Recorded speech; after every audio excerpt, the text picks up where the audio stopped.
ದಕ್ಷಿಣ ಕನ್ನಡ ಜಿಲ್ಲೆಯನ್ನ ಯಾವ ರೀತಿಯಲ್ಲಿ ಜನರನ್ನ ಸೇರಿಸಿಕೊಂಡು ಸ್ತಬ್ಧಗೊಳಿಸಬೇಕು ಅನ್ನೋದು ಇಲ್ಲಿ ನಾವು ಬಹಳ ಅರ್ಥ ಮಾಡಿಕೊಳ್ಬೇಕಾದಂತ ಒಂದು ವಿಚಾರ ಇದೆ.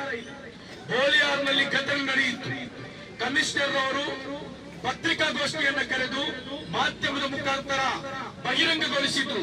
ಈ ಘಟನೆಯ ಹಿಂದೆ ಯಾರು ಇದ್ದದ್ದು, ಯಾಕಾಗಿ ಈ ಘಟನೆ ನಡೆಯಿತು ಅಂತ ಹೇಳಿ ಕಮಿಷನರ್ ಅವರು ಸ್ಪಷ್ಟವಾಗಿ ಹೇಳಿದ್ರು. ಈ ಘಟನೆ ನಡೆಯಲಿಕ್ಕೆ ಕಾರಣ ಬಿಜೆಪಿ ಮತ್ತು ಸಂಘ ಪರಿವಾರದವರು ನಡೆಸಿದಂತ ವಿಜಯೋತ್ಸವದಲ್ಲಿ ಅವರು ಅಲ್ಲಿ ಪ್ರಚೋದನೆ ಮಾಡಿದ್ದಾಗಿದೆ. ಇದಕ್ಕೆ ಕಾರಣ ಅಂತ ಹೇಳಿ ಮುಕ್ತವಾಗಿ ಮಾಧ್ಯಮದವರ ಪ್ರಶ್ನೆಗೆ ಅವರು ಉತ್ತರವನ್ನು ನೀಡಿದ್ರು. ನಮಗೆ ಕಮಿಷನರ್ ಅವರಲ್ಲಿ ಕೇಳುವಂತಹದ್ದು ಅಷ್ಟು ಸ್ಪಷ್ಟವಾಗಿ ನೀವು ಮಾಧ್ಯಮದ ಮುಂದೆ ಉತ್ತರ ನೀಡಿದವರು ಅದೇ ದಿನ ರಾತ್ರಿ ಮುಸಲ್ಮಾನರ ಮನೆಗೆ ದಾಳಿ ನಡೆಸಲಿಕ್ಕೆ ನಿಮ್ಮನ್ನ ಒತ್ತಡ ಹಾಕಿದವರು ಯಾರು ಅಂತ ಹೇಳಿ ಮತ್ತೊಮ್ಮೆ ಪತ್ರಿಕಾಗೋಷ್ಠಿಯನ್ನು ಕರೆದು ಹೇಳಬೇಕು. ಯಾಕಂತ ಹೇಳಿದ್ರೆ ಕರ್ನಾಟಕದಲ್ಲಿ ಸಿದ್ದರಾಮಯ್ಯ ಸರ್ಕಾರ ಬಂದ ನಂತರ ಹಲವು ಘಟನೆಗಳು ನಡೆದಿದೆ. ಈ ಹಲವು ಘಟನೆಗಳಲ್ಲಿ ಕೂಡ ಇಲ್ಲಿ ಮುಸಲ್ಮಾನರಿಗೆ ಅನ್ಯಾಯವನ್ನ ಮಾಡಿದ್ದು ಮಾತ್ರವಾಗಿದೆ ನಮಗೆ ಕಾಣಲಿಕ್ಕೆ ಸಾಧ್ಯವಾಗಿರುವಂತಹದ್ದು. ಇಲ್ಲಿ ನಾವು ಬರಬೇಕು ಅಂತ ಕೇಳಿಕೊಂಡಿದ್ದೇವೆ. ಆದ್ರೆ ಇದೇನಾಗಿದೆ ಅಂತ ಹೇಳಿದ್ರೆ ಜಿಲ್ಲಾ ಉಪಮುಖ್ಯಮಂತ್ರಿಗಳು ಮಂಗಳೂರು ಪ್ರವಾಸದಲ್ಲಿರುವಂತಹ ಕಾರಣದಿಂದ ಅವರಿಗೆ ಮತ್ತು ಉಪ ಆಯುಕ್ತರಿಗೆ ಬರಲಿಕ್ಕೆ ಅನಾನುಕೂಲ ಆಗಿದೆ. ಆದ ಕಾರಣ ಅವರ ಪ್ರತಿನಿಧಿಯಾಗಿ ಮಂಗಳೂರು ದಕ್ಷಿಣ ಸಹಾಯಕ ಪೊಲೀಸ್ ಆಯುಕ್ತರಾದಂತಹ ಶ್ರೀಮತಿ ಧನ್ಯಾ ಮೇಡಮ್ ರವರು ನಮ್ಮ ಈ ಮನವಿಯನ್ನು ಸ್ವೀಕರಿಸಲಿಕ್ಕೆ ಬಂದಿದ್ದಾರೆ. ಅವರಿಗೆ ನಮ್ಮೆಲ್ಲರ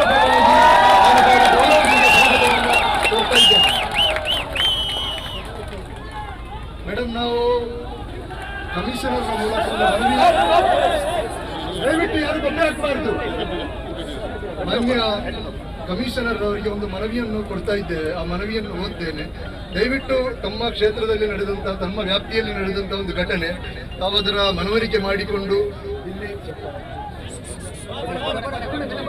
ಇದನ್ನು ಈ ಒಂದು ದಾಳಿಯನ್ನು ಮಾಡ್ತಾ ಇದ್ದೀರಿ, ಅದನ್ನು ಕೊನೆಗೊಳಿಸಬೇಕು ಅಂತ ನಾವು ಈ ಮೂಲಕ ರಿಕ್ವೆಸ್ಟ್ ಮಾಡ್ತಾ ಇದ್ದೇವೆ. ಅದೇ ರೀತಿ ಇಲ್ಲಿ ಇದಕ್ಕೆ ಕಾರಣಕರ್ತರಾದಂತಹ ಸಂಘ ಪರಿವಾರದ ಕೆಲವು ನಾಯಕರಿದ್ದಾರೆ, ಕಾರ್ಯಕರ್ತರಿದ್ದಾರೆ, ಅವರನ್ನು ಕೂಡ ಕೂಡಲೇ ಬಂಧನ ಮಾಡಬೇಕು. ನಾನು ಇದನ್ನು ಎಲ್ಲರ ಸಮ್ಮುಖದಲ್ಲಿ ಓದ್ತೇನೆ. ಮಾನ್ಯ